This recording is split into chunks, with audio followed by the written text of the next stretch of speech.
Welcome to the GCN Tech Show. Coming up this week, we tackle that age-old question, what should your next upgrade be? We take a look at an unreleased bike currently being raced on the World Tour. Yeah, and one that isn't being raced at the World Tour because it's an e-bike, the Focus Paralane Squared. Plus, we have 3 drop bar off-road bikes. And we also hit our new presenter, Chris, with a cheeky little tech quiz. First question, Chris, what do you think of the colour Celeste? Ooh.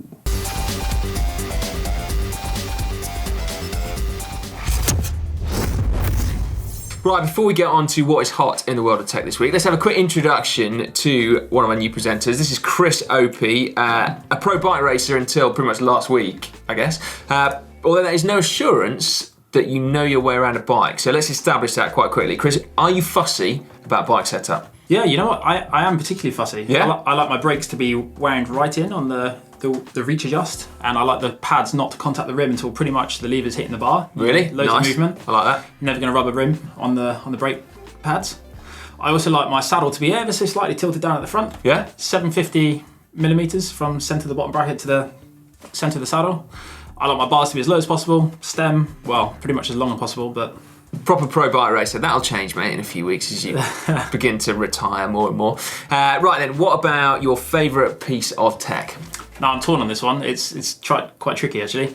Disc brakes on a road bike, because who doesn't want to stop better, faster, more controlled? Well, that's a valid point. But the one I'm going to choose is tubeless. I've run tubeless on my bike for the last 18 months, and I don't carry a pump or a tube with me anymore on rides. Wow. And you can run low pressures, you've got more grip, you've got a smoother ride. It's win-win. I can pretty much hear people writing in the comment section already. That is definitely going to cause a bit of controversy there. Right then, what about a very simple one? Aero or lightweight? Aero, every time. True sprinter there. And then finally, this is going to be a good one, this one.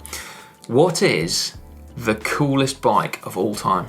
Now that's tricky. I'm going to have to induct 2 to this one, because I love the 2005 Quickstep Time VXR that they would have ridden throughout all the classics that year. Oh, I know the one, the black one with the white and the red. Yeah, yeah, okay, that is very cool. Lovely geometry.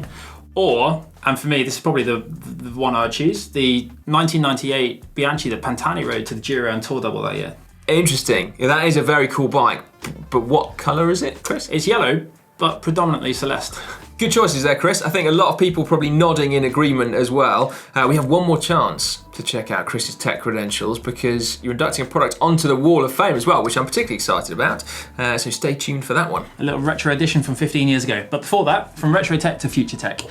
There were 2 new bikes at the Criterium du Dauphiné, the traditional Tour de France warm-up race, the Trek Madone disc and the Specialized Venge disc. There's also been a new Ridley that's been spotted hidden underneath this special wrap that simultaneously manages to scream, "Hey, look at me!" But then I'm cool with that, because it looks absolutely amazing.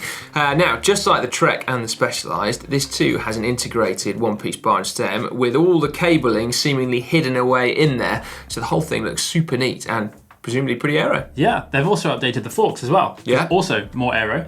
But curiously, they've gone for rim brakes and not discs. Yeah, that is interesting, isn't it? Now, a lot of people, I think, are probably going to be tempted to say that actually all these aero bikes are starting to look just a little bit similar. And it's true, because there is definitely like a really clear aero silhouette emerging. But I think it's worth pointing out that bikes have always looked quite similar, and perhaps we've been spoiled over the last 20 years as manufacturers have kind of been grappling with carbon fibre, and we've been treated to all these kind of wacky designs. And now they're just sort of honing back in on one, just like in the era of round steel tubes and double diamond frames. I mean, the bikes look pretty similar there, don't they? Well, presumably there can only be one fastest design. And since everyone's trying to increase the aerodynamics of their bike, maybe they'll all end up looking exactly the same. All a little bit Formula One. That is true, actually, isn't it? There can only be, you'd have thought, one fastest aero bike. Or can there? Hey, maybe it could be 2, like totally different ones, and they're just as fast as each other. You'd be like, oh, you've gone for the drop C-stay one, I've gone for the... Headwind day, tailwind day. Yeah, specific aero bikes for specific weather conditions. That'd be worse than bottom bracket standards, Chris. Oh, I can think of a few. From bikes that look similar then to one that is strikingly different, and it's fair to say it kind of polarised opinion when it was launched. Yeah. It is the Canyon In-Flight cyclocross bike. Although now I think it looks blooming amazing, in no small part down to Mathieu van der Poel riding one so blooming fast. But anyway, their 2019 range has just been released, including an aluminium one that joins the party. Yeah, and it's got SRAM Apex 1x. Maybe something for you there, Sly. 1x, you know me too well, Chris. Right, now when Catherine was over at the Dirty Kanza, she got a great look at some hot new tech there. You may have seen the video that we released last week. But anyway, one of the bikes in particular was a prototype version of the Salsa Warbird. Okay, so this is now the 4th generation of that venerable gravel grinder, now looking more like a mountain bike than ever, you've got to say. But we will leave it to Catherine to talk you through it. We're here on the Salsa stand with one of their latest prototypes of the Warbird. Now it's really gone next level in terms of technology on the gravel side here. We've got a dropper seat post, suspension fork, and the ability to fit not only 3 bottles in the frame, but also underneath and potentially on the other forks as well. I don't know about you, Si, but I love nothing more than new kit and equipment. Sometimes when I'm out on my bike by myself, I find myself thinking about little upgrades or big upgrades that are going to completely transform my ability on the bike. Yeah, to be fair, I think we're all guilty of that. I certainly am. I once briefly considered running a single speed instead of 1x. Yeah, and then 5 minutes later I decided that was a bad idea. But other things as well, like, tread pattern on your tyres or tyre width, would that transform the speed I could ride my cross bike at? Should I buy new sunglasses? I think some people, in fact, most people would say you should probably definitely buy new sunglasses. Yeah, all right, fair enough. Anyway, it's endless. Where do you go? Well, that is true, actually. And the cool thing is that an upgrade to your bike can actually improve your ability on the bike, whether it's making your bike lighter or making it more comfortable or making it look better, because obviously we all know that has a positive effect on your riding ability as well. Absolutely. You know what? Right now, if I could change one thing, it'd be my brakes. Your brakes? My brakes. I don't know what I've done wrong, if it's me, if it's the fact that I've not set them up properly yet, but they squeal like a large bus on a downhill. Yeah. What are you going to do to them then? I'm probably just going to change the pads, change the compound, something softer, something quieter. I said on record, Chris, a few weeks back that I didn't think that you should upgrade brake pads. But, I mean, what do I know? Bit of a talking point there. I reckon we should have a test. Ooh, future video idea. Testing brake pads. To be fair though, if you're going down the whole braking route, I think there is a strong case to say actually upgrading tyres would be good too. If your brakes are performing better, then having a wider tyre gives you more grip. You can also therefore run it softer as well, and you get more comfort, and potentially you get more speed over rough roads as well. And then you could go mega wide and you could ride your bike off-road. That's an upgrade. You get an entirely new bike for the price of 2 tyres. New bike, new sport. Maybe we did cross the line somewhere back there. Okay, yeah, maybe that's too much of an upgrade. Sometimes the best upgrades are the simple ones. For instance, the feeling of a new saddle. One of the most important contact points on your bike. Yeah, unarguably. There is nothing worse than a sagging saddle. Sometimes as they wear, they just start to, dip in between the rails, and you'd find yourself slowly getting cradled in the middle of this poorly sagging saddle. Well, you say that, and I do understand. But and this sounds like a confession now, Chris, but I quite like the feeling of a sagging saddle and that cradling sensation. As long as it's my bum that has made it sag in the first place, then I'm happy. It's like, sitting in an old saddle is like pulling on a comfortable pair of jeans. Now, I'm not sure I agree with that. No. I always found myself sliding further and further and forwards on the saddle, the more worn it became, for the very reason that it was just horribly uncomfortable in the middle. Well, fair enough. Each their own when it comes to saggy saddles, or not. How about bar tape? Okay, now we're on the same page. Fresh bar tape. You could have softer or grippier or just a different colour. Keep it fresh, keep it clean. Either way, it's going to change the look and feel of your bike. Yeah, you struggle to say that it improves the performance, though, don't you think? Well, if you can grip the bars better, do you feel more confident in the corners when you're sprinting, when you're attacking? Says a man with biceps 3 times the size of mine. Yeah, fair enough. All right, if you've got massive guns, then yeah, potentially new bar tape would be a good one. But I tell you what, though, although, bar tape's great because it's cheap as well, and that's an important point, but actually sometimes the best upgrades are the most boring ones as well, aren't they? So new cables, new brake cables. Nothing beats good shifting. Yeah, exactly. New gear cables to revolutionise your shifting. New brake cables, get better brakes instantly. And then new chain as well, get a more responsive bike. Potentially, if you let it go too far, you might need to refresh the whole drivetrain. But that too would also boost performance. Even if it doesn't change the look of your bike will feel nicer to ride. That's an upgrade for me. Nothing beats the feeling of smooth pedalling with a new chain. Yeah, that is very true. So, you've fixed all the bits that are wrong on your bike. Where'd you go from there? Well, yeah, that's an important point, isn't it? I reckon you can't start thinking about upgrades until your bike actually works properly. So yeah, let's say that. Number one, the best upgrades are fixing your bike until you get to a point, and then For me, it's probably tyres and wheels, actually. I think they're not insignificant purchases, certainly wheels aren't, but that is definitely two things that can totally change the way your bike feels and also change the way your bike looks for the better. You could go from silver rimmed aluminium wheels to black carbon wheels, and all of a sudden your bike looks like a completely different bike. And it's going to be lighter. And if saving weight's your thing, latex inner tubes. That's true. The best value upgrade you can make to your bike to save weight. 120 grams, $20 roughly. Yeah, I reckon. If you can find a cheap latex inner tube, you can definitely do that. And yeah, it makes it the best value. Also, here's another sneaky one. Lightweight brake cables and gear cables, or the outers, obviously. You don't want to save weight on your cables themselves, that would be a disaster. But the outers, quite a bit of weight saving, not very expensive. Colour coded or black? Black. You? Remember the knock-on ones that they did years ago? Yeah. The little beads? Yeah. They were pretty cool. Although, you know what? Even after all of those things we've just listed, perhaps the single best thing you could do to improve your bike, to upgrade your bike, would just be to keep it clean. Proper degrease, proper re-oil, and away you go. It'll feel like new, and it'll last longer too. I'm grinning like a Cheshire cat because I didn't have to say it this time. There's a man who knows the score. Keep your bike clean and it'll feel amazing. Look after your bike and it'll look after you. That's what There we go. Now, thinking about catchphrases, I reckon there's going to be people in the comments, Chris, who quite rightly are going to point out that well-worn phrase, don't buy upgrades, ride upgrades. Wrongly, I'd suggest attributed to Eddie Merckx. I can't imagine Eddie Merckx ever saying that. Firstly, his bikes were pimped out. And secondly, it'd be a weird knowledge of American English, wouldn't it? Ride upgrades. But anyway, that's beside the point. The thing about that phrase, right, is I don't disagree, you definitely should ride upgrades, but you can't do that all day. You'll get tired. So what do you do when you're not riding upgrades? You think about upgrades, and that's why it's okay. So you do both, not mutually exclusive. Ride upgrades and buy upgrades. It's a two for one. It's win-win. Exactly. Right, now on that slightly bizarre and laboured point at the end, do make sure you let us know in the comments section what you think about this. What is the best upgrade you can make to your bike, and what is going to be your next upgrade you're going to make to your bike? We're super interested to read all of those. Get involved. Right, let's get back on to some new tech, shall we? Firstly, you've got to give a little shout out to Canyon SRAM, the coolest team in pro cycling. And fair play to them, they've changed their kit design and they still look flipping cool. So they're wearing a limited edition number for the Tour of Britain, or the Women's Tour rather, which is taking place in the UK at the moment. It is going to be a limited edition kit and it's designed to draw attention to the Rapha Women's 100 that's taking place in September. That really is cool kit side. It is great, isn't it?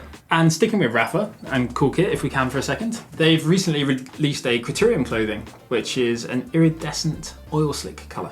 Nice. Pretty cool. Yeah, with reflective dots, no less. I like that. It's a thumbs up from me. Yeah, me too. Cool. Right, I'll tell you what I also like is the look of this new BMC just released. It's called the Road Machine X, and it is an evolution of their Road Machine, but with added cross ability. Now, if we are going to look at our gravel spectrum, I'd say this one probably falls right down the middle. So it's got clearance for 34mm wide tyres, so plenty for going off-road, but not super huge extreme gravel tyres / mountain bike tyres. And also when you look at the geometry, on paper at least, you'd think that looks quite nice and agile, a bit like a road bike. You know what I like about it is that it's got a nice long reach on it, but with a view to fitting a shorter stem. Yeah. To keep the handling nice and tight and responsive. Kind of like how mountain bikes are set up these days. Yeah. Can we mention them in here? Yeah, we can mention mountain bikes in here. It's also got an aluminium frame, just like that Canyon In-Flight we were talking about earlier on. And indeed, just like that Canyon In-Flight aluminium bike, it too has a SRAM Apex 1x drivetrain on there. In all, that looks like a pretty good looking bike to me. And do you know what else I liked about it? Is that there seems to be no mention of gravel in any of their marketing material for it. Yeah, not quite. Oh? 4 paragraphs in, gravel adventures. Ah, man. Sorry. One mention of gravel. Ah, so close. From gravel to another buzzword though now, and that is e-bikes. We were particularly taken last year at Eurobike with the Focus Project Y series that was, debuted, concepted, and we weren't the only ones in fact, because it actually won a Eurobike award, I seem to remember at the time. But anyway, now something has made it into production, and it's called the Focus Paralane Squared. So it uses the German-made Fatzua motor and battery system, which is particularly impressive. It can be completely integrated into the bike look, and it's also remarkably light as well. Yeah, the battery and the motor themselves only weigh 3 kilos, bringing the total weight to a tiny 13 kilos for a fully fledged e-bike. Yeah, it's not bad. 400 watts at your disposal, 250 watts for over an hour, off-road, and anything up to 25 k's an hour, you'll have that assistance, which actually is, That's going some off-road, isn't it? You're going to be shifting. Some little gravel drifts, maybe? Yeah, well, bear in mind, so the Paralane, I think it's the same as the ordinary Paralane. You can only squeeze in up to 35mm wide tyres on there. I suppose that's probably perfect for gravel drifts, I guess. It's going to take you, to terrain that you couldn't on a normal road bike. Yeah, absolutely. Cool. Yeah, fair enough. So that one looks particularly interesting, actually. Right now, before we leave new tech for this week, I want to give a cheeky little shout out to our mates over at Wahoo. Again, if you saw the GCN show, you'll be familiar with these. It's a limited edition Element Bolt colourway, right? So first of all, we've got this lovely little lemon lime number. Particular fan of that one. Or, to go with my time from earlier in the show, black and red and white. Yeah, that's cool, isn't it? Match the GCN kit as well now, mate. Oh, nice, yeah. It's time now for the Wall of Fame. Last week, John and Tom inducted the disc wheel. This week, it's over to Chris. Well, so this week, I want to put the one-piece bar and stem in there. Yeah? More specifically, the Cinelli Integralta, which was made in the late 90s, early 2000s. Yeah? It wasn't the first one-piece bar and stem to be made, but in my opinion, it was definitely the most iconic. I think you might be right, to be fair. It was perhaps the most iconic and also perhaps the heaviest as well. 570 grams apparently for 100mm long stem and 39.5 centimetre wide bars.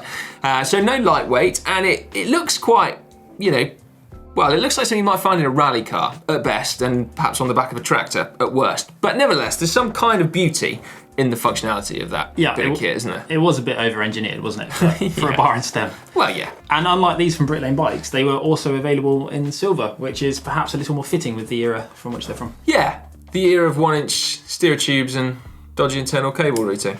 Yeah, okay, maybe we ignore those two design flaws for the minute. Yeah.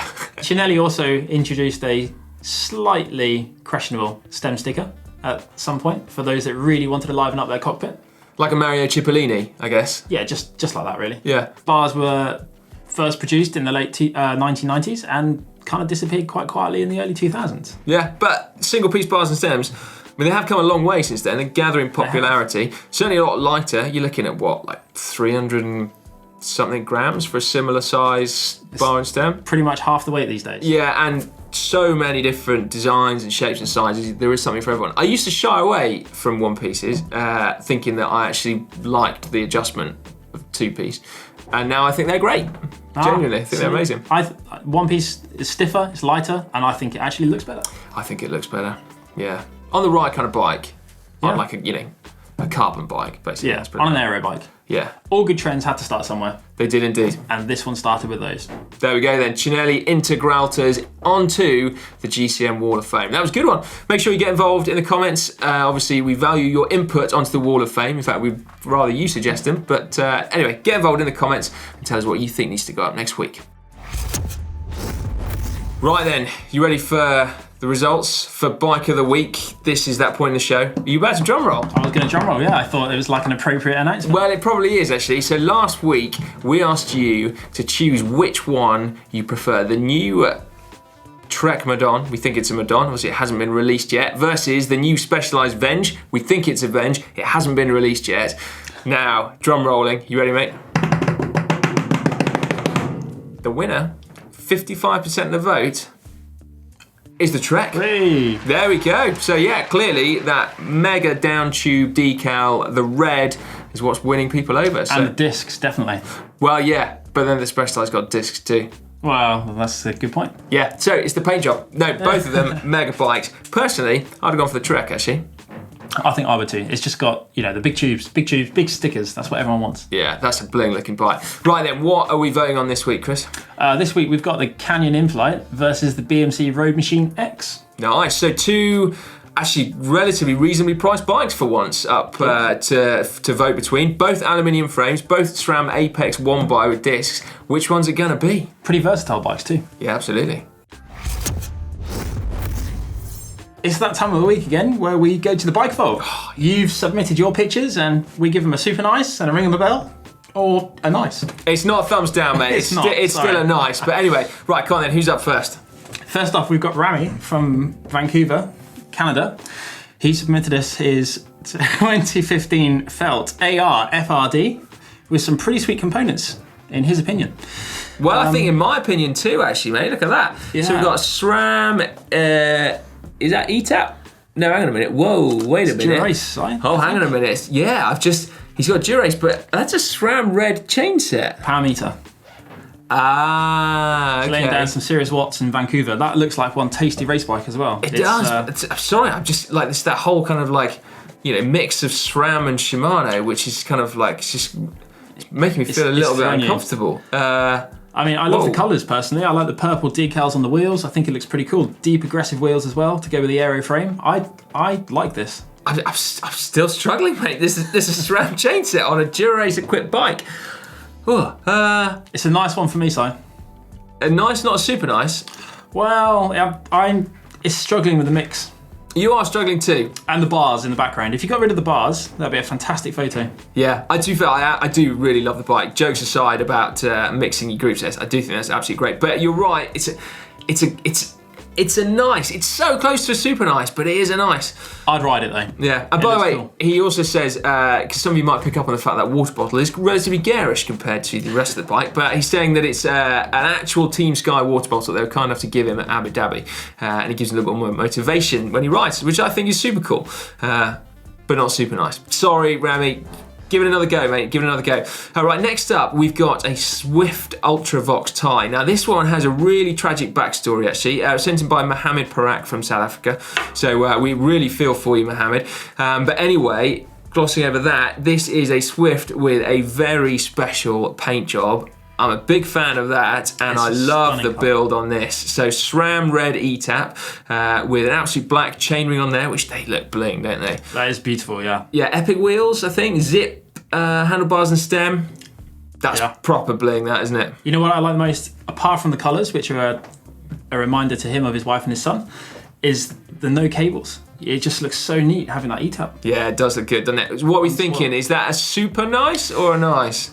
For the colours scheme alone, I think it has to go super nice. Really? It's quite rare to see a custom painted bike these days. You don't see them all the time, and those colours on the grey background, they work really well for me. There we go, ring the bell. It's a super nice. Right then, next up, we got this from Rob Odies. This is Saffron HSS Steel race bike. So that's a custom builder based in the UK. Steel's real. It is indeed. And that is a beauty, hand-painted by Phil Ashcroft in London, we're told. So there we go. And on quite a famous climb in the UK. That looks a bit like Box Hill to me. I believe it is Box Hill. Backdrop. You can tell it's in the UK because it's a famous climb, and yet it almost looks like it's at sea level. Yeah. There we go. But it's not raining, so there we go. Right, what do you think about this one, Chris? Well, I think it's quite unique to see a steel bike for a start. I mean, I know there's a bit of a resurgence. Steel is real. But that paint job is quite striking. It is beautiful, isn't it? It's a break from the norm these days of the dark and somewhat subtle paint jobs. Yeah. It certainly stands out. And with the white stem as well. Quite a throwback to the early 2000s for me. I tell you, I do love when a stem is custom painted at the same time as the rest of the bike. So what we got on there, we got Dura-Ace Di2. We got, I just think that's cool actually, isn't it? Power meter as well. Yeah. Saddlebag. Well, no, I don't think it detracts from it. No. The way it fits with the steel frame. For me, I like it. It's a super nice. Ring the bell, Si. There we go. Super nice. 2 super nices, 1 nice. What's coming up next? This is Jerry Seelan's Specialized Roubaix on a cloudy, drizzly ride the other morning in Bellingham, Washington. I tell you what, that is moody, isn't it? It is. Look at the way the clouds are hanging over the mountain there. It's pretty spectacular. Yeah, first impressions, this is a beautifully proportioned bike. And what I'm particularly excited about is the fact that it looks so amazing. And we've got shallow aluminium box section rims, which is great. Yeah. But it just looks really classic, but yeah, it's obviously not because it's a Specialized Roubaix. So we've got those like Zertz elastomers in there, but I think it looks great. Well, they've been around for a while now. They have, yeah. But it just looks cool. Yeah, and John Canning's favourite colour in the bottle there. Ah, yeah. Oh, yeah, jarring slightly with the bar tape. Oh, mate, you've drawn my attention to it now. Now I can't forget it. No, it's cool. I like that. I like the misty backdrop. I think the Armco is subtracting a little from your bike. I think if you'd had no Armco in the background, you know, the guardrail. Yeah. Are we saying it's a nice and a resubmission needed? Ooh, I think that bike in a different location with that bottle when John's here would be a super nice. There we go. I'm really sorry, we're not going to ring the bell. Right, next we've got a bike sent in by Enrico Caccia. He started his email with, I know nobody at GCN loves the Celeste colour of Bianchi, but I won't give up. We're not saying we don't love Celeste, it's just John that is not a massive fan, should we say. But anyway, here is his Bianchi Specialissima in Celeste Fluoro Matte, which maybe John would like, actually. Anyway, full Campagnolo chorus group set, Bora 150 tubular wheels, and this was taken in Switzerland on the Bramegg, a 2.5 kilometre climb with 12% average gradient. And he says that is why the chain is on the small chain ring, which is otherwise a faux pas in this neck of the woods. Fair enough excuse though, I think. It is. It's a beautiful bike there. I'm not going to lie. Celeste Fluoro Matte is quite a colour, and those Specialissimas are mega, aren't they? You know what, I've not thought about it recently, but deep drop handlebars like you've got there, they look so cool all of a sudden. You see so many compact bars these days for guys that just want to sit in the drops real quick and easy. That's me! Well, I love compact bars. Functionally, they're brilliant, but seeing deep drop bars like that, it just looks so cool. You think? Aesthetically, a deep drop bar? Well, yeah, okay. You're tempted to give it a super nice, aren't you? Despite the fact that its chain's not on the big ring. Despite the chain, despite being in the, I think you're in like the 30 or the 28 at the back as well. I don't know, it's quite cool. I like this one. I'm not a big fan of Celeste, you know, but when it's that in your face, you can't escape it. And maybe being that bold is actually pretty cool. I'm going to give it a ring. The backdrop, the bike.